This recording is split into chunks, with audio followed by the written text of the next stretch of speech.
Para quem me acompanha já há algum tempo, sabe que eu defendo a tese dos temas sensíveis pelo voto direto. O que é isso? Tem assuntos que são sensíveis demais e não tem que ser o Congresso para definir. Tem que ser o povo, porque nunca vai haver uma representatividade completa. O STF, muito menos. E aí, na minha visão, temas sensíveis como o aborto, temas como armas, drogas, não tem que ser instituições que vão definir. Tem que ser o próprio povo. Então, por exemplo, no caso do aborto, a população decide. O Congresso define quais são os temas sensíveis, põe em plebiscito, o povo vota, escolhe. E só depois de um tempo é que é possível fazer a revisão. Ou seja, ela fica como cláusula pétrea durante um tempo, durante 10, 20 anos. Ninguém mexe na questão do aborto porque o povo já definiu.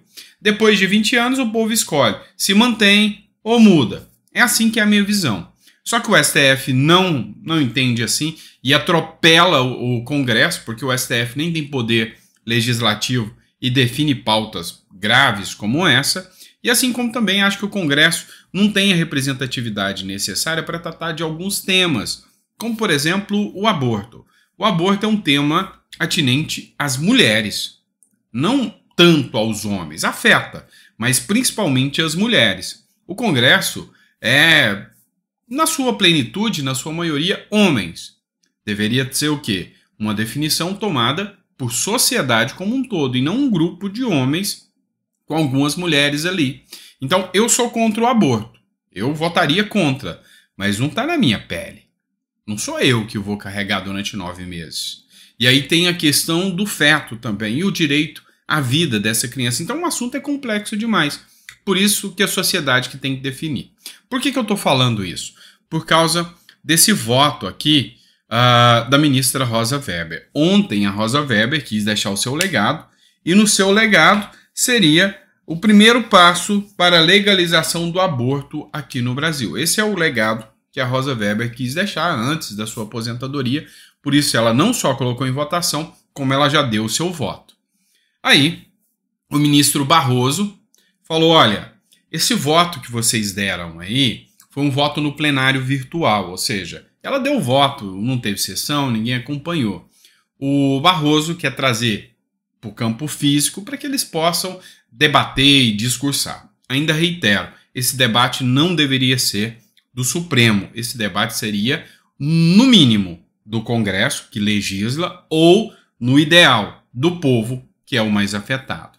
Mas aí, eu falei tudo isso, fiz toda essa enrolação aqui para chegar nessa matéria aqui, para vocês verem o quanto, às vezes, a nossa mente está alinhada com alguns pontos de alguns dos nossos representantes, como, por exemplo, o Rogério Marinho. Esse cara, para mim, é um dos melhores congressistas que eu posso citar hoje, o Rogério Marinho, tá? E ele escreveu o seguinte aqui, a matéria da Jovem Pan. Rogério Marinho já tem assinaturas para propor um plebiscito sobre o aborto. É isso que ele quer fazer. Então ele leu meus pensamentos. Ele vai convocar a população para que a população fale sobre o aborto. E isso é o ponto-chave que a gente espera que realmente dê o resultado. E aí ele diz o seguinte, a matéria. O líder da oposição no Senado Federal, o Rogério Marinho, do PL, conseguiu as 27 assinaturas necessárias para propor um plebiscito sobre o aborto. A iniciativa deve ser apresentada na próxima semana. Para que um plebiscito seja convocado, é necessária a promulgação de um decreto legislativo com o apoio de 1/3 dos senadores, ou seja, 27 senadores, e ele já tem a assinatura desses 27 senadores. A proposta é uma resposta à decisão do presidente do Supremo Tribunal Federal, Rosa Weber, que agendou para a própria sexta-feira, dia 22, o início do julgamento, que pode descriminalizar a interrupção da gravidez até a 12ª semana, ou seja, até 3 meses de gestação. Vamos lá, a gente precisa entender aqui 2 pontos. O primeiro ponto, a decisão acertada do Rogério Marinho em levar esse assunto em discussão pela sociedade, e o ponto 2, as respostas que o Congresso já começa a dar para o STF. Hoje de manhã, mais cedo, eu fiz um vídeo explicando para vocês que a bancada ruralista ela deu a resposta ao STF falando, olha, nós somos contra essa decisão que vocês deram ao marco temporal. Nós vamos votar. E aí, se o Congresso votar, tem a chance do STF anular a votação do Congresso falando que a decisão deles é inconstitucional. Afinal, eles mandam na Constituição. E aí o Congresso Nacional, através da bancada ruralista, chegou a dizer o seguinte, se for preciso, nós fazemos uma nova Constituição. Nessa nova Constituição, tirando os poderes do Supremo Tribunal Federal. Então, a gente vê que o Congresso já começou a acordar em relação às decisões do Congresso do Supremo Tribunal Federal que estão extrapolando o que os deputados e senadores podem fazer. Vamos falar agora do Nicolas Ferreira, trazendo uma matéria para vocês do estado de Minas. Nicolas sobre denúncia do Ministério Público. Não filmei, foi minha irmã.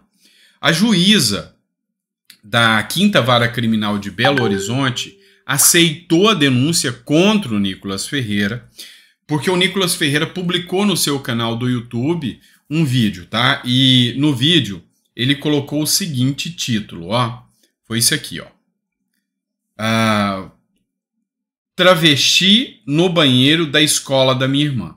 A irmã do Nicolas, que é adolescente, filmou um adolescente trans entrando na escola e ela filmou e se sentiu super incomodada que esse adolescente trans, essa pessoa entrou no banheiro feminino. E ela, que é menor de idade, filmou e mandou para o Nicolas postou em suas redes sociais.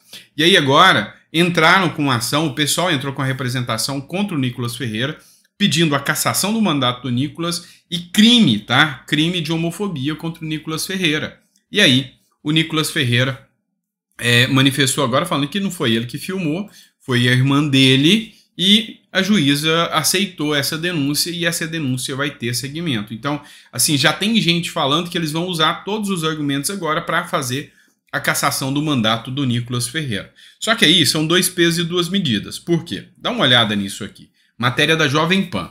Nicolas Ferreira e Jandira Fegali batem boca na CPMI. E ela diz, seu moleque. Tava rolando a Comissão Parlamentar Mista de Inquérito, né, a CPMI. E aí começou um bate-boca. A Jandira Fegali chamou o Nicolas de moleque e falou que se ele continuasse daquele jeito, ela ia dar um tapa na cara ou ia dar na cara do Nicolas. O Arthur Maia repreendeu, chamou a atenção e agora o PL falou que vai representar a Jandira Fegali na Comissão de Ética da Câmara dos Deputados por ter ameaçado agredir um outro parlamentar. Inverte. Imagina se fosse o Nicolas Ferreira ameaçando agredir a Jandira, falando, eu vou te dar um tapa na cara. Você imagina a repercussão? Tá, um homem não pode bater numa mulher. E a lógica, a repercussão seria justa. A grande questão é, agora, no inverso, a mídia não dá nem muita atenção para esse fato. A esquerda costuma agir assim.